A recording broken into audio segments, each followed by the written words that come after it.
Bonjour tout le monde, bienvenue sur ma chaîne YouTube. Aujourd'hui, je vais essayer de vous expliquer comment fonctionne ce qu'on appelle l'agent relais DHCP. Comment ça fonctionne quoi. Pour ne pas tarder, on va essayer rapidement d'aller sur le logiciel Packet Tracer parce que j'ai déjà un scénario que j'ai déjà monté pour vous faire la démonstration et expliquer le fonctionnement de l'agent relais DHCP. En premier lieu, qu'est-ce que c'est que l'agent relais DHCP? L'agent relais DHCP, comme son nom l'indique, c'est un appareil, la plupart du temps c'est un routeur qui en quelque sorte relaie les paquets DHCP au niveau du DHCP serveur. La raison pour laquelle on a besoin de ça, c'est dans les cas où le DHCP serveur n'est pas sur le même réseau que la machine qui demande sa configuration IP. Par exemple, le scénario que j'ai ici sur place, j'ai trois réseaux. Les deux réseaux qui sont sur le côté gauche, comme vous le voyez ici. En premier lieu, on a ce réseau-là que j'ai appelé réseau A. Ce réseau A-là, il a la plage d'adresse IP que vous voyez ici, 192.168.1.0, avec masque par défaut le 24 bits.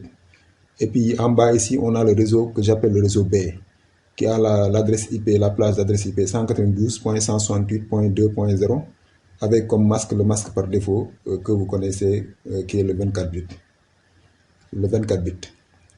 Donc ici, sur le côté droit, on a un seul réseau que j'appelle le réseau C, qui est le 192.168.0.1, avec comme masque par défaut le masque de 24 bits. Et puis le serveur DHCP va se trouver sur ce réseau, comme vous le voyez ici. Donc les machines là qui sont ici vont essayer de contacter le DHCP serveur pour obtenir leur configuration IP, ou bien pour être plus précis, pour obtenir leur adresse IP.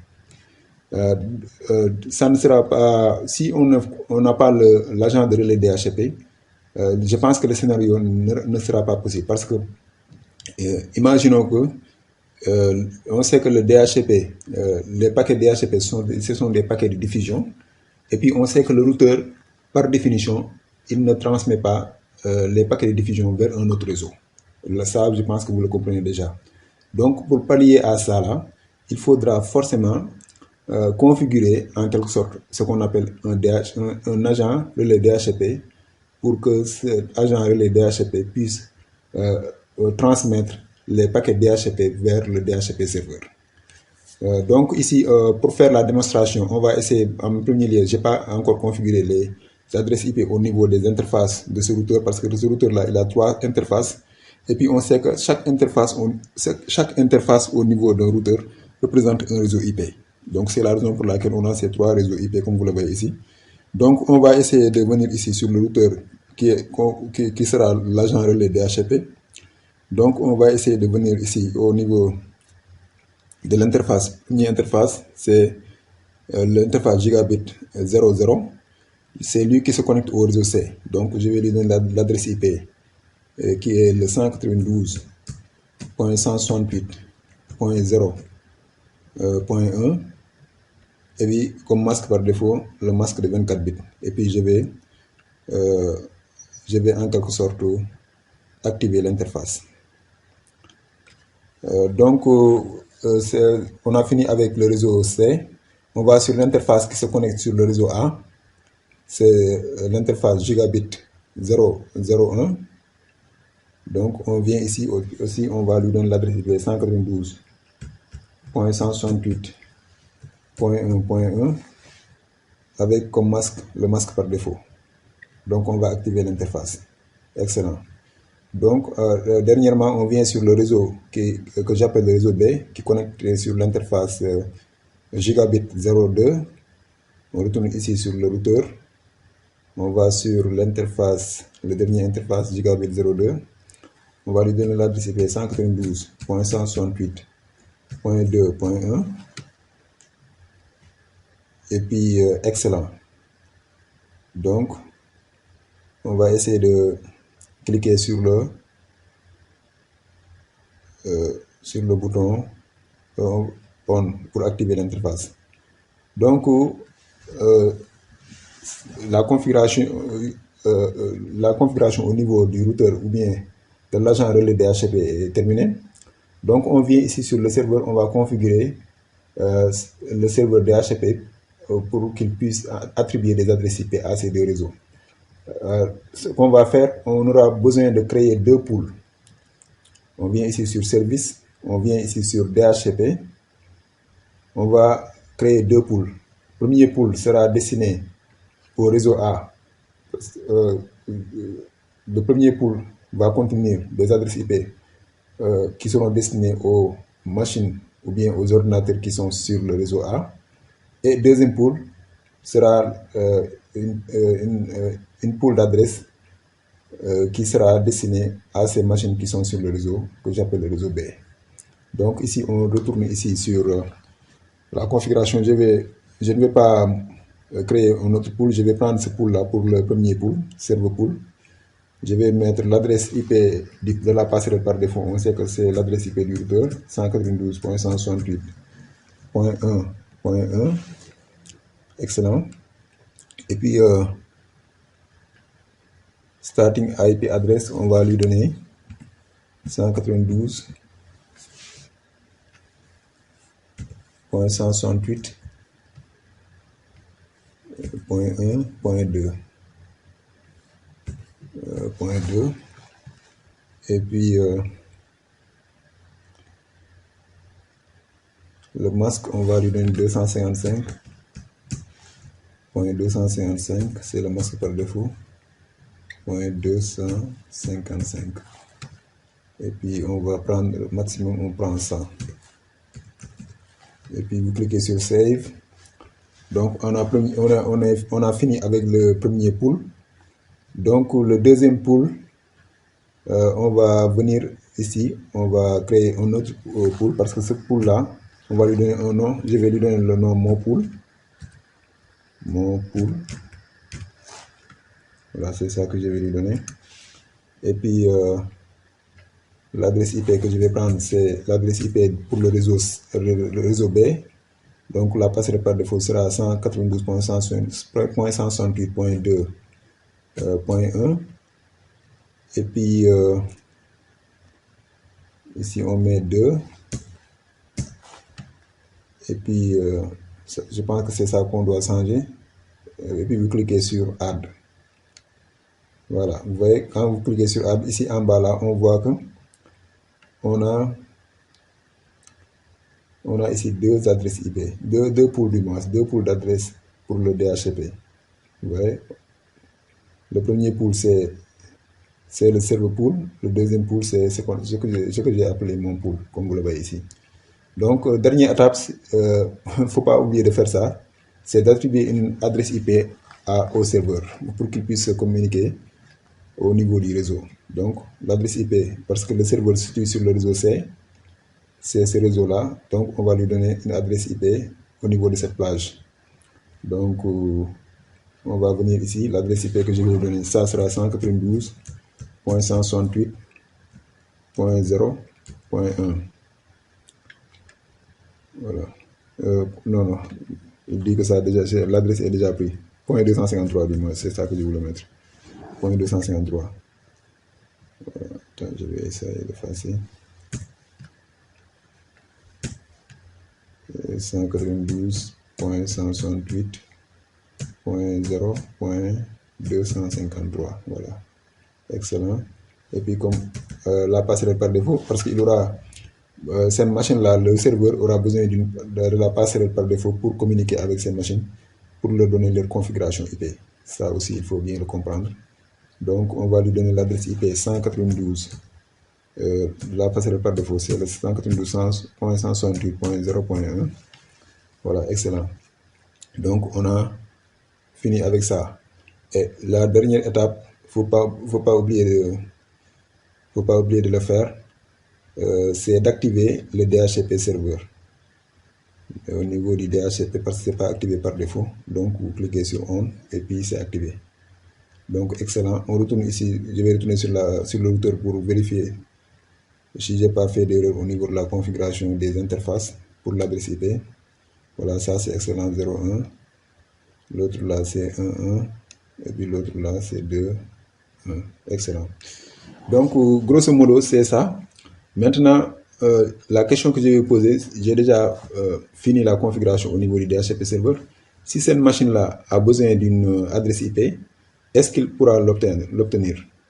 Je ne pense pas que la machine n'aura pas la possibilité de l'obtenir parce que les messages de diffusion, on sait que les DHCP paquets sont des messages de diffusion et puis le routeur ne transmet pas les messages de diffusion en dehors du réseau. En dehors du réseau. Par exemple, si le message de diffusion vient au niveau de ce réseau qui est le réseau A, le routeur ne va pas le transmettre sur ces deux autres réseaux. Et puis pour prouver ça là, on va aller rapidement sur simulation. Et puis je vais essayer de choisir DHCP ici comme vous le voyez. Donc on va rapidement venir sur cette machine là, PC1, par exemple du moins PC1. Et puis on va aller sur desktop. Et puis on va cliquer sur DHCP pour voir comment ça va marcher ici. Vous voyez le paquet PC1 a déjà construit un paquet DHCP. Je pense que ça sera un paquet DHCP Discover pour essayer de découvrir en quelque sorte un DHCP serveur. Donc si je clique ici, on sait que ça c'est un paquet de diffusion. Ça va aller sur tous les machines qui sont sur ce même réseau. Vous voyez, le paquet n'ira nulle part. Parce que, comme je vous l'ai dit, le routeur ne va pas transmettre ce paquet en dehors de ce réseau. Le paquet ne va pas sortir en dehors de ce réseau. Donc il y a un problème. Donc, comme le serveur n'est pas sur le même réseau, il faudra que le serveur soit sur le même réseau pour qu'il puisse attribuer des adresses IP à ces machines. Ou bien, comme je vous l'ai dit, c'est la raison pour laquelle j'ai fait cette vidéo, vous allez mettre en place ce qu'on appelle l'agent de relais DHCP. Donc, on va arrêter la simulation, c'est ça que je voulais vous montrer. Donc si on retourne ici sur PC1, on voit que au niveau de IP configuration, il va obtenir l'adresse qui est le 169. Comme je vous l'ai déjà expliqué lors des vidéos précédentes, quand vous voyez le 169.254, c'est que la machine n'a pas pu en quelque sorte n'a pas pu contacter le DHCP serveur pour obtenir sa configuration IP. Donc c'est ça. Donc je vais essayer de retourner ici sur statique. Voilà, excellent. Donc on va venir ici pour accomplir la dernière tâche qui consiste à configurer l'agent de relais DHCP. Ça, la configuration, c'est très simple. Mais la raison pour laquelle je prends un peu de temps pour vous expliquer, c'est que c'est le concept qui n'est pas facile à comprendre pour la majeure partie des personnes. C'est ce problème qu'ils ont. Mais la configuration, c'est très simple. Vous allez ici au niveau de l'interface sur laquelle est branché sur chaque sur lequel l'interface sur laquelle est branché par exemple le réseau A. C'est cette interface là qu'on va configurer ce qu'on appelle IP help address. Donc IP help address, on va essayer de venir ici. On vient sur, par exemple, l'interface qui se connecte sur le réseau A, c'est l'interface gigabit 01. Et puis on vient ici sur la ligne de commande. Et puis on va dire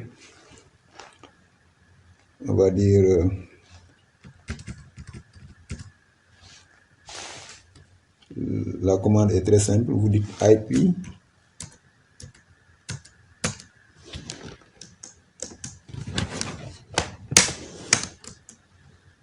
help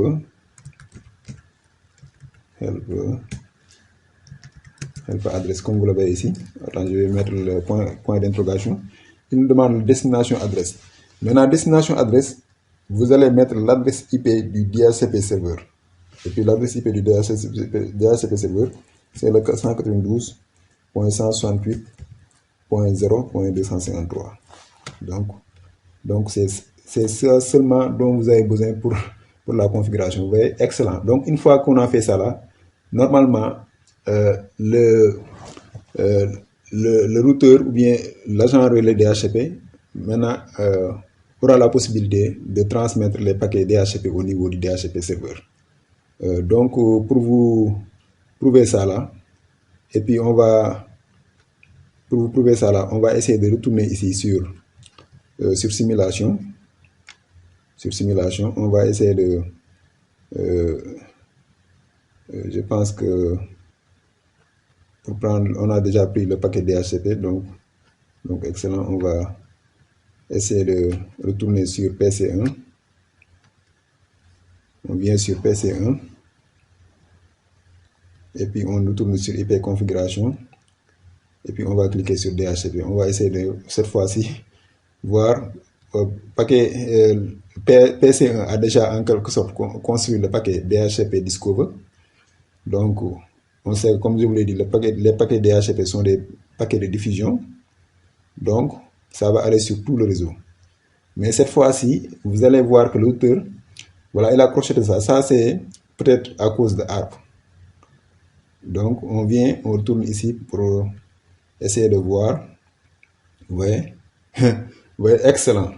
Vous voyez, l'auteur, maintenant, il a compris que ce paquet-là, il a l'autorisation maintenant d'envoyer ce paquet au DHCP serveur. Parce que c'est à cause de la commande qu'on a configurée au niveau de ce routeur qui est la commande IP help address, comme vous le voyez ici. IP help address, comme vous le voyez, c'est cette commande-là qui nous a permis ou bien qui a permis à la machine de pouvoir contacter un DHCP serveur qui n'est même pas sur le même réseau avec la machine que vous voyez ici. Donc, on va cliquer sur Forward. Voilà, le paquet arrive au niveau du DHCP serveur. Et puis, vous voyez, le DHCP serveur, il a crocheté le paquet. Essayons de voir. Peut-être que c'est le premier paquet, parce que peut-être c'est le paquet de ARP. Vous voyez, ça va venir encore sur le DHCP serveur. Attends, on va essayer d'arrêter la simulation pour voir. Normalement, ce PC doit obtenir sa configuration IP. Jusqu'à présent, il n'a pas encore obtenu sa configuration IP. Attends, on va venir sur statique. On va retourner ici sur DHCP pour voir quel est le problème. Parce qu'il a réussi à contacter le DHCP serveur. Je pense que je ne sais pas si je me suis trompé au niveau du pool que j'ai construit ici. Au niveau du pool. Voilà, vous voyez, c'est au niveau du serveur pool que j'ai eu un problème. Attends, je vais essayer de... Parce que j'ai pas mis... je vais mettre 1.2, je pense. Voilà, vous voyez. On va dire save. Save. Server pool.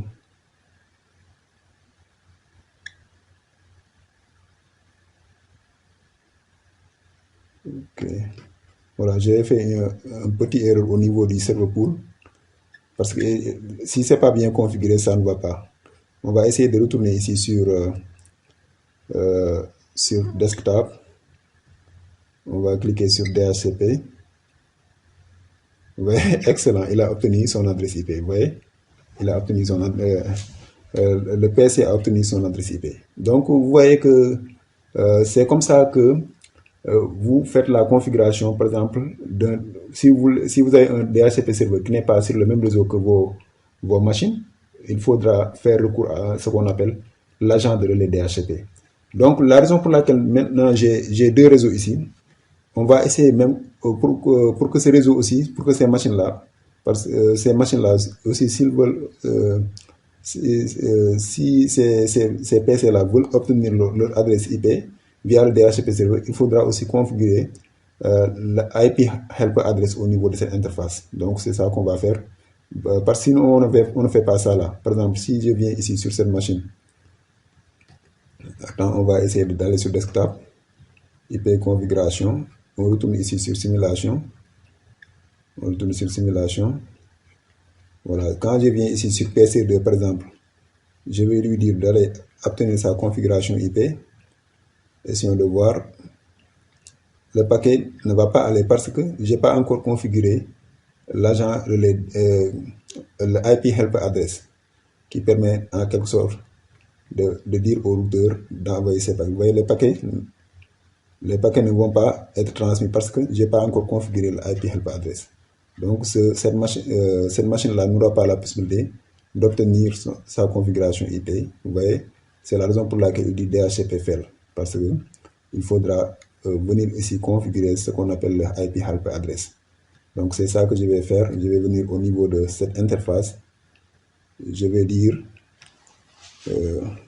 au niveau de la ligne de commande IP helper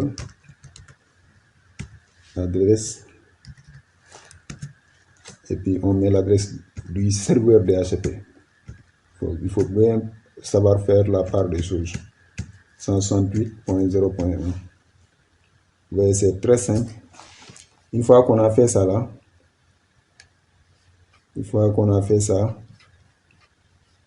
on retourne ici. On va essayer de retourner sur statique. Donc je vais essayer de retourner sur simulation encore, et puis on retourne ici sur le PC qui est le PC2 pour voir si il va obtenir sa configuration IP. Donc vous voyez, le paquet est prêt pour partir. Cette fois-ci, puisqu'on a déjà configuré l'agent relais DHCP au niveau de cette interface. Vous voyez, ça c'est le premier paquet, ne vous en faites pas, c'est le paquet de ARP. Vous voyez.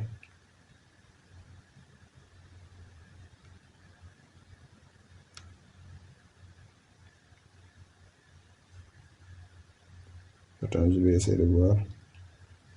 192. J'ai fait une erreur. J'ai pas mis l'adresse IP du serveur. fallait me rectifier. Donc je vais dire, ouais, j'ai pas mis l'adresse IP je vais dire no pour enlever cette commande. Et voilà, c'est ça, c'est la raison pour laquelle quand on va très vite là, c'est ça le problème. IP help address, voilà, vous voyez, 253. Ça vous permet même de faire du dépannage. Donc on va essayer de valider la commande. Donc vous voyez, dans la précipitation, j'ai fait une erreur de frappe. Donc on va essayer de revenir ici sur ce PC. On va aller sur statique. Et puis excellent, on va retourner ici sur la simulation. Donc on retourne sur PC2. On va aller sur IP configuration. Et puis je pense que cette fois-ci, ça va marcher. J'ai oublié d'aller sur simulation. Mais néanmoins, je pense qu'il va obtenir sa configuration IP. Vous voyez, excellent, il a obtenu sa configuration IP. 192.168.2.2. Vous voyez, donc c'est comme ça que ça fonctionne avec l'agent relais DHCP. Maintenant, il y a une question que beaucoup de gens, moi-même je me pose cette question-là. Maintenant, comment, vous voyez qu'on a configuré 2 pools d'adresse.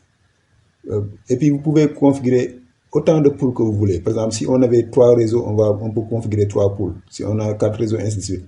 Mais comment le serveur aura la possibilité de reconnaître de reconnaître en quelque sorte les machines, le réseau auquel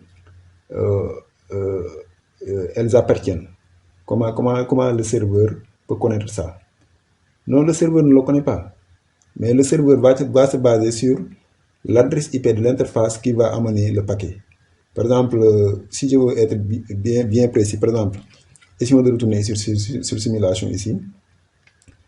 On va essayer de demander à PC4 d'obtenir sa configuration IP. On va cliquer sur DHCP. Donc, on va cliquer sur le paquet. Vous voyez, c'est un paquet de diffusion. Mais maintenant, le routeur ne va pas se complaindre parce qu'on a déjà mis en place l'agent de relais DHCP. Donc, le paquet va aller directement. Mais, essayons d'ouvrir ici ce paquet. Parce que c'est comme ça que le serveur va connaître l'adresse IP qu'il va prendre au niveau par exemple, parce qu'il y a plusieurs pools. On a 2 pools. Donc, il va se baser sur le paquet, par exemple, qui vient. Par exemple, le paquet, au niveau de ce paquet-là, on va essayer de voir l'adresse IP de source. L'adresse IP source, qui n'est rien d'autre que l'adresse IP du routeur. Vous voyez, l'adresse IP source, c'est le 192.168.2.1. Donc, il va prendre au niveau du pool qui a, en quelque sorte, qui a des adresses sur cette plage. Vous voyez, c'est comme ça qu'il va donner une adresse IP à PC4. Parce que c'est en se basant, quand il voit le paquet, il dit que ce paquet-là, cette machine, il a besoin d'une adresse IP qui est sur le même réseau que l'interface de ce routeur. Par exemple, de cette adresse IP que vous voyez ici. Donc c'est comme ça qu'il va distinguer les pools d'adresses pour ne pas amener de la confusion au niveau des réseaux. Parce que comme je vous l'ai dit, c'est moi qui a fait exprès de mettre deux réseaux pour que vous puissiez comprendre. C'est comme ça que le DHCP serveur va distinguer les pools d'adresses pour ne pas mélanger en quelque sorte les adresses IP au niveau de la distribution. Donc c'est ça que je voulais vous expliquer pour que vous puissiez comprendre. Donc quand le paquet arrive ici au niveau du serveur, donc le serveur va prendre une adresse IP qui sera sur la même plage que l'adresse IP de source qui est l'adresse IP du routeur que vous voyez ici, qui n'est rien d'autre que le 192.168.2.1. Donc il va prendre.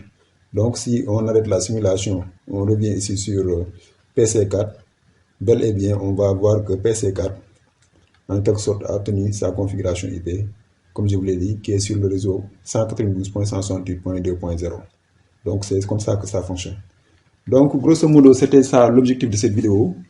Avec l'agent de relais DHCP, c'est très facile à configurer, mais comprendre le concept, c'est ça qui pose problème quelquefois pour beaucoup de personnes. Donc grosso modo, je pense que vous avez appris quelque chose avec cette vidéo. Je vous remercie d'avoir regardé et je vous donne rendez-vous à la prochaine. Merci beaucoup.